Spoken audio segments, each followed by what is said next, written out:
bien le bonjour les amis, j'espère que vous êtes en forme. Alors, bienvenue dans cette nouvelle saison. Pendant cette saison, je vais vous raconter l'histoire de l'extension Midnight. Durant nos aventures, nous croiserons créatures du vide, Aranir, Troll Amani, et bien évidemment, ces d'elfes de sang de gros dans le qui vont bien évidemment nous la mettre bien. Alors, soyez prêts, c'est parti.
Et là, je lui assène un coup de lame dans l'œil gauche, je peux vous garantir qu'il s'en souviendra un moment. Juste après, il y a un chasseur de démons pas très fut-fut, si vous voyez ce que je veux dire, qui essaye tant bien que mal de... Alerte info, Xalatat menace à nouveau à 0. Olinson, monte-moi le son de cette TB.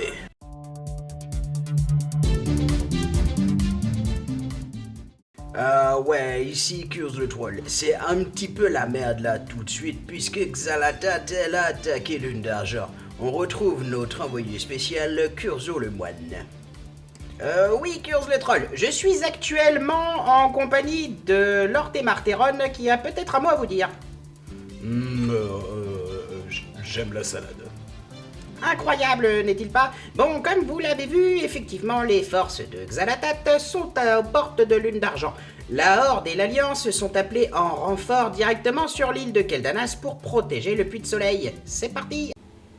Et c'est ainsi les amis que vous arrivez sur l'île de Keldanas, plus précisément au Puits de Soleil, et que vous tombez tout pile poil au milieu d'un immense assaut des troupes du vide conduit par Xalatat et son host dévorant qui sert littéralement, et pardonnez l'expression, d'anus géant qui va passer son temps à chier des créatures plus moches les unes que les autres que vous allez devoir combattre.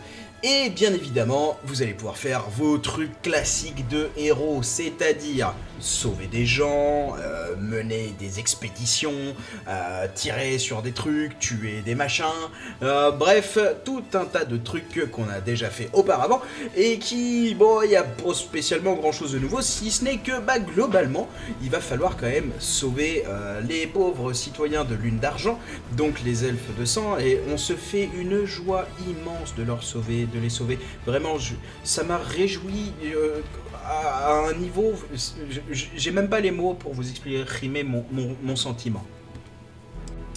Cela dit, chers amis, là n'est pas le sujet de cette vidéo, car oui, étant donné que je vais traiter l'histoire zone par zone, eh bien on va traiter l'histoire de Kael Talas, la capitale, la capitale des connards, et de ce qui se passe au bois des champs éternels. Et le vide n'est pas la menace principale de cette zone-là, oui, parce que l'host dévorant étant bloqué par le puits de soleil que nous avons libéré justement lors du précédent assaut sur l'île de Keldanas, à ne pas confondre avec Keldanas, oui, parce qu'en plus les elfes de sang, en plus d'être globalement des gros cons, sont pas très doués pour nommer le nom des villes, telle la Bretagne.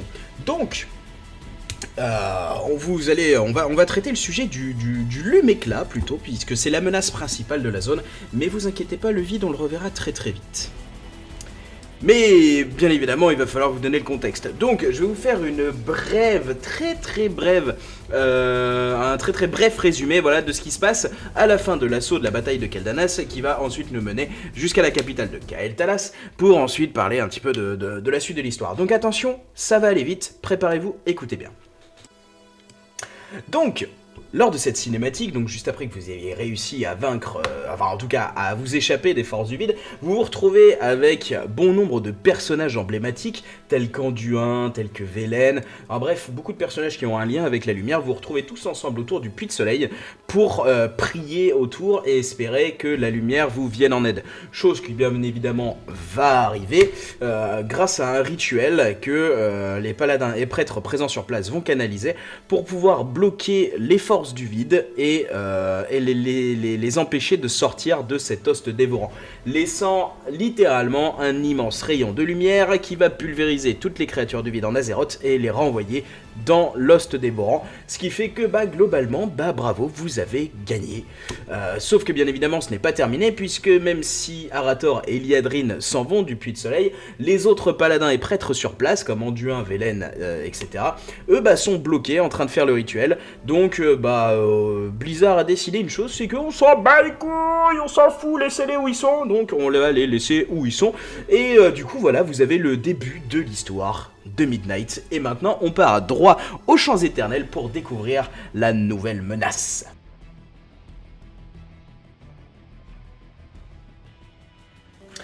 Maintenant que nous sommes à la page, nous arrivons à Kael Talas, où le roi des elfes de sang, Lord Temarteron, qui va être d'une utilité débordante durant cette extension, nous demande de nous rendre dans les Champs Éternels, car les villages de la zone sont attaqués par des créatures très étranges qui sont visiblement corrompus par la lumière pour le coup. Du coup, nous nous dirigeons sur place avec les forestiers, elfes de sang, pour mener l'enquête. Et en arrivant sur place, ça saute aux yeux, la faune et la flore sont bel et bien impactées par la lumière. Et nous allons appeler cette malédiction, entre guillemets, le luméclat. Les créatures sont hyper agressives et pour le coup, elles sont visiblement empreintes de lumière. La flore, quant à elle, évolue à une vitesse grand V, prenant une grande place et offrant un habitat particulièrement hostile aux habitants elfes de sang de la zone. Et lors de notre enquête, nous allons être accompagnés d'Orwena. Orwena, nous l'avions pour la première fois rencontrée à Azkaeth lors de l'extension The War Within, où elle nous avait expliqué être originaire d'Arandar, elle et les Aranir. Elle va venir avec nous puisqu'elle dit que les créatures sur place ne sont pas censées être là. Et lors de notre enquête, nous allons tomber sur les Rutaani. Et les Rutaani, elle va clairement nous dire que là c'est pas normal, quelque chose débloque, ce sont des créatures qui viennent de sa patrie, Arandar. Et donc la mission classique, on va pouvoir pulvériser de la verdure, voilà, tranquillement, pour pouvoir limiter la prolifération de ces créatures et essayer de mener l'enquête. Orwena va nous indiquer qu'elle va se trouver un moyen, une solution pour pouvoir se rendre en Arandar et mener son enquête, mais nous sommes appelés vers une autre menace. L'avancée du luméclat étant légèrement freinée, nous recevons une missive de Lord Temar qui nous indique qu'un assaut des troupes de Troll-Amani est en cours au nord des Champs Éternels. Nous nous dirigeons donc sur place et effectivement, les Troll-Amani sont bel et bien là, et ils sont pas spécialement contents de nous voir arriver, et pour le coup, ils sont en train de couper du bois. Alors, cela peut paraître étonnant, mais je vous expliquerai ça un petit peu plus tard. Bref, on va bien évidemment les dégager de là, leur rendre la monnaie de leurs pièces, et les empêcher de massacrer tout simplement les arbres de notre magnifique zone des Champs Éternels. Mais c'est pas tout, et non, puisque nous allons parler des elfes du vide.